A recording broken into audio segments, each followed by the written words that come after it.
Every day, businesses and organizations face the potential for reputational damage. Severe weather events and other catastrophes can create a sudden onslaught of challenges that can significantly increase the likelihood of something going wrong. In addition to a disaster plan, potential threats to a business's reputation and brand should be included in their business continuity plan. After a catastrophe, the potential pitfalls from unexpected events are greatly magnified. So, with these challenges in mind, today we speak with Stephanie Craig. Stephanie is president of Kith, an elite crisis management firm that works closely with business partners to ensure that they are ready to respond to reputation and brand challenges. Kith's approach is very similar to that of disaster planning and response organizations everywhere. It all begins with a plan. Join me as Stephanie shares her own disaster experiences and how they prepared her for her current role. Listen as she outlines both the macro and micro aspects of preparing for a reputational crisis, likening it to preparing for a natural disaster. She does an excellent job of detailing the challenges and responses. I think you'll learn something. I certainly did. So give it a listen. This is Kevin Peterson. Welcome to Weather Heroes.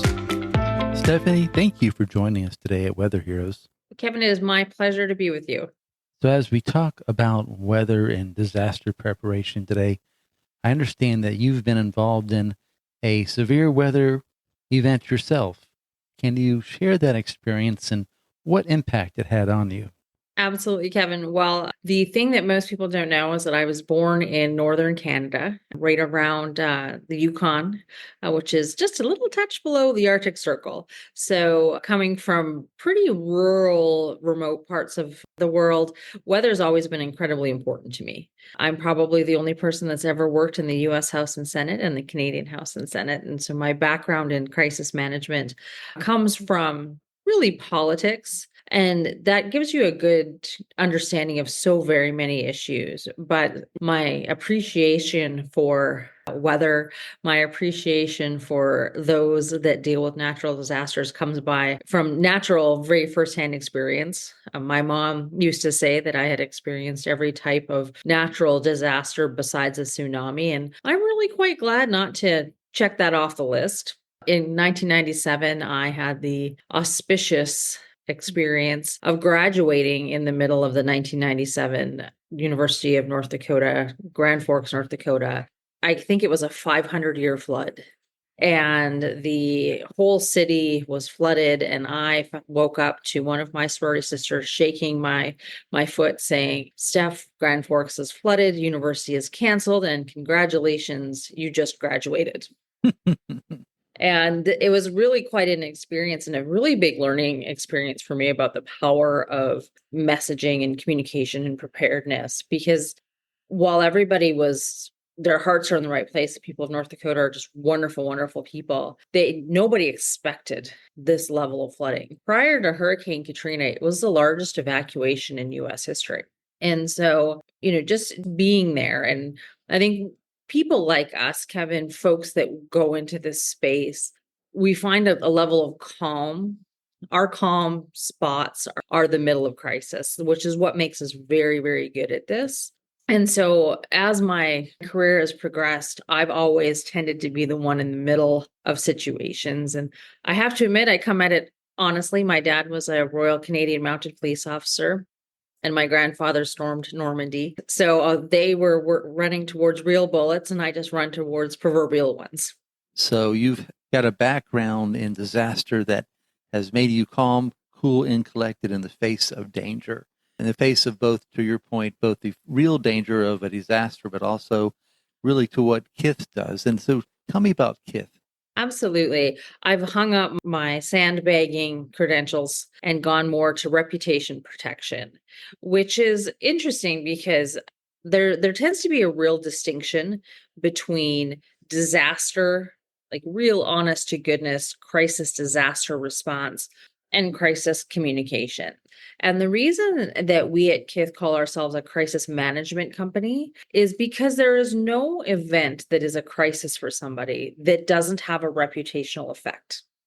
And so to really protect somebody's reputation, and let's be honest, Kevin, for your private entity listeners, a reputation of a corporation or any that is got a value is between 35 and 50% of their value. Most people in the business are settling on 35%, but there are some people that value people's reputations at 50% of their value.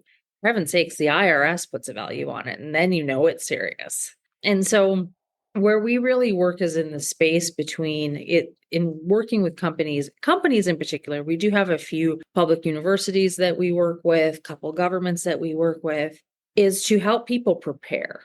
And that is working through the people, the procedures, and the policies that make sure people are prepared. And this is something that your listeners are going to be really familiar with because they're doing the life and limb protection. They're doing the life and limb drills. We're one ripple out where we're worrying about financial implications and reputational implications and helping make sure that people communicate out really important messages to the people that are important to them.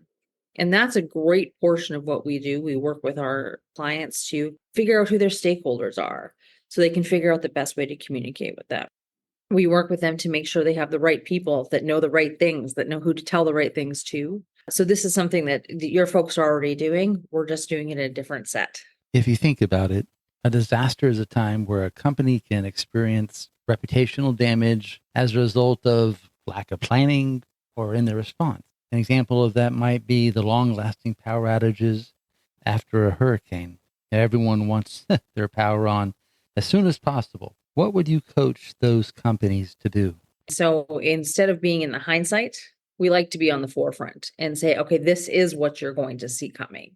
And this isn't really a natural disaster, but it's something that I think your corporate listeners need to think about, that even if disaster is being led by a government, the ramifications of it can come home to roost. Just think, to use your power company example, say you're a food company. There's a power outage. Your refrigeration system goes down. You don't know for how long, but you're about to lose a whole bunch of product that's going to be a real financial hit, and you gamble. Someone gets sick. That was a very foreseeable ramification that folks could have prepared for. So while sometimes when there are natural disasters, we like to talk about them as in three different ways. And the first two are really preventable. So strategic new Coke, for instance, preventable, which is a supply chain issue. But then there are the big existential ones where we're kind of all in it together. Hurricane, wildfires, all of those types of things. But at a certain point, you have to take responsibility for what's happening to your employees, your products, your customers, your stakeholders. And that is really a fine moment for people to suss out. They have to think about these things. And as someone said to me today, I need to prepare for these because I can't be deciding how to figure out the next crisis while I'm in the middle of the first crisis. Yeah, that's a great point. Think back to Hurricane Andrew, where numerous insurance companies withdrew from the state after the storm.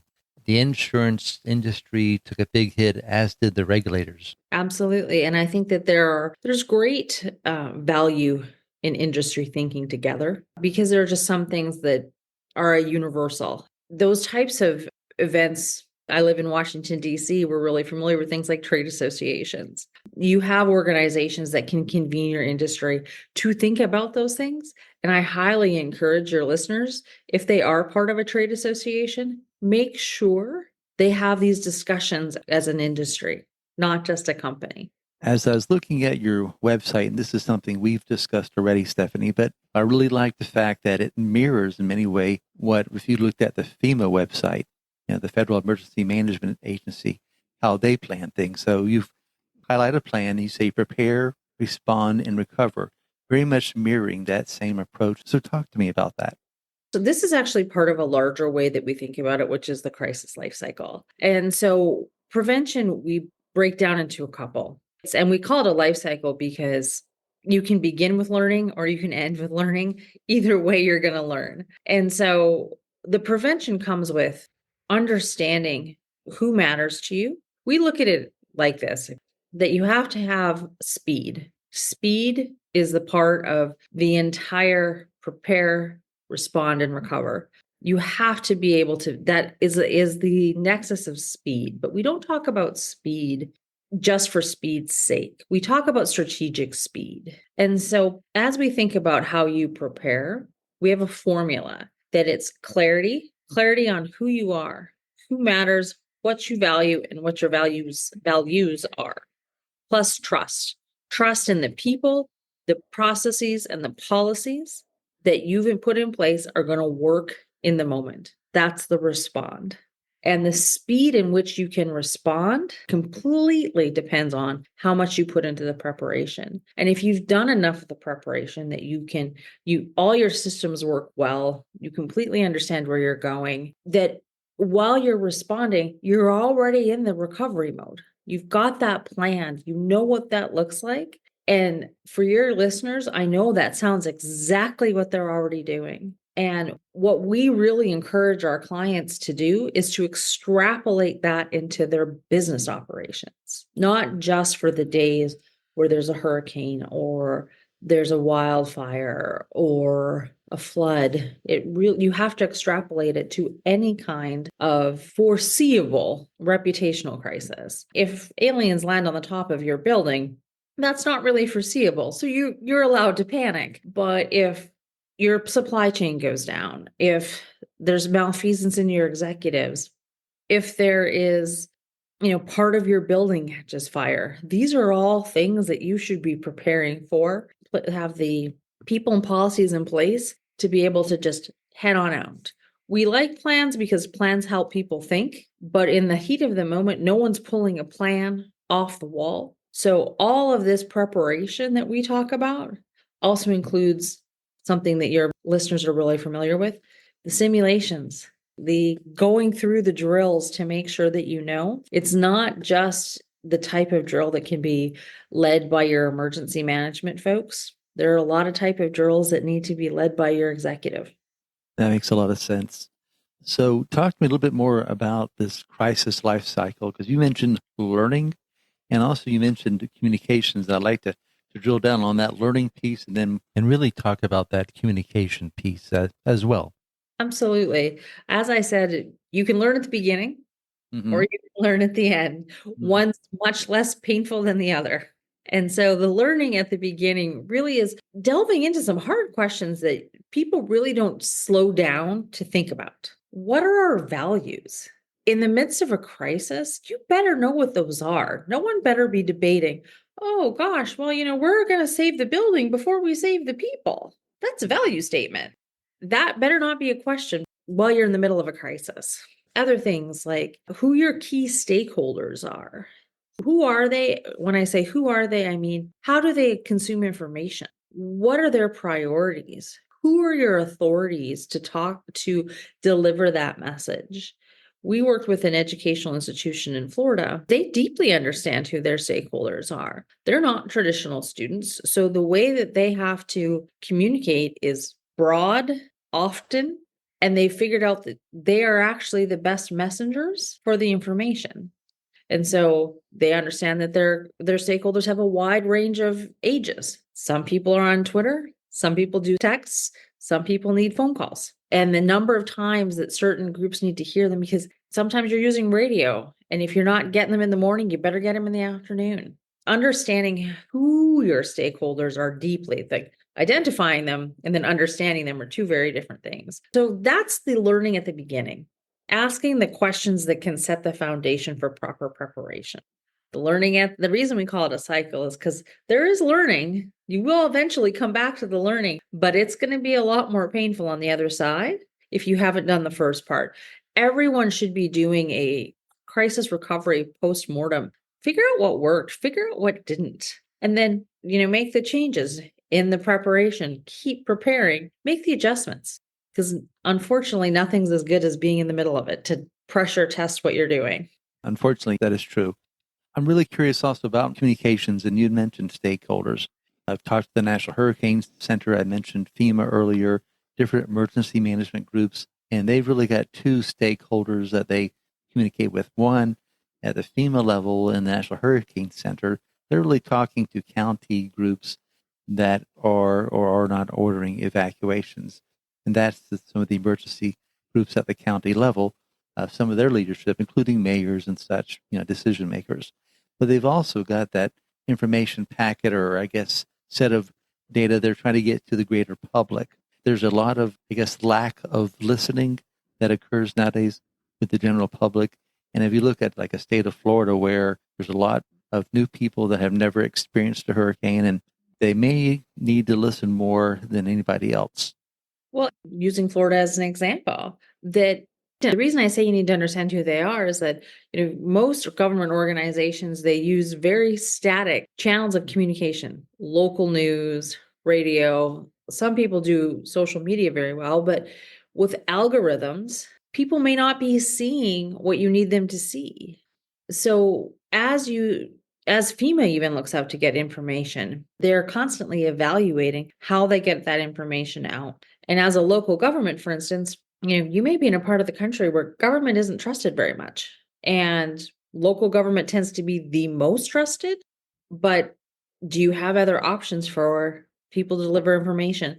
Authorities, people that are trusted by people that you need to get the information out to. And that, you and I both know that really in depth, which is the number one priority is getting out information to save lives. And if you're not thinking about the best way to get that information, and there are just rote ways that we just think, oh, well, we're just going to get it to the 5 o'clock news. We're going to get it to the 6 o'clock news.